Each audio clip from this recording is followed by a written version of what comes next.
panayam sa kanya nung, sa isang programa actually dito sa SMNI Attorney Sal, sinabi niya na hindi naman siya yung isang vindictive na, tao kung, ang ibig sabihin kapag siya po ang naging, presidente ay, most likely ang hahandle or ang uusig sa mga kakulangan or mga pagkakamali ng mga nakaraang administrasyon ay yung magiging vice president niya, Attorney Sal.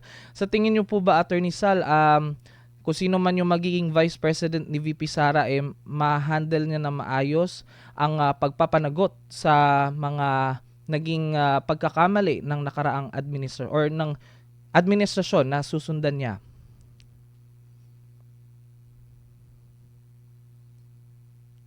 Ano po Ng sa isang tingin? pamahalaan ay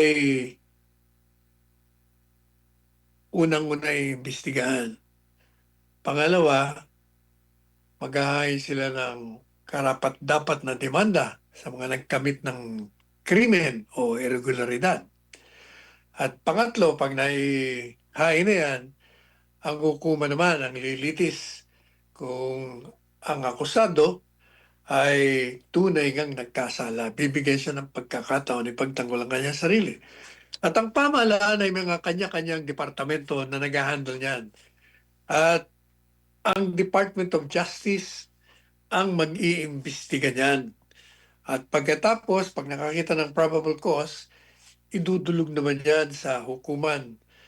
At ang hukuman naman, ng judge, ay personal na pag-aaralan, titingnan ng mga nakalatag na ebidensya laban sa akusado at pag nakita niyang merong probable cause o maaaring ang akusado ay nagkamit ng krimen, eh maglalabas na siya ng mandamiento de arresto o warrant of arrest.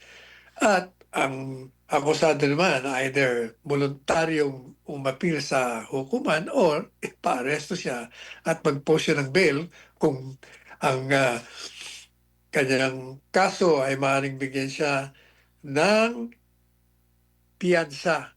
At kung hindi naman, automatic, hihingi pa siya ng permiso sa hukuman na kung maaari bigyan siya ng piyansa at magbibigay siya ng ebidensya na mahina ang kaso ng gobyerno sa kanya. Kaya kahit na sino maging presidente ng bansa, pagkatapos ng termino ng pangkasalukuyang administrasyon, ay meron ng sistema na nakalatag yan sa saligang batas at sa ating mga batas. So it doesn't matter kahit na sino presidente, sino ang vice-presidente, automatiko na pag merong kaso, yung mga ahensya na assigned to perform those tasks ay gagalaw.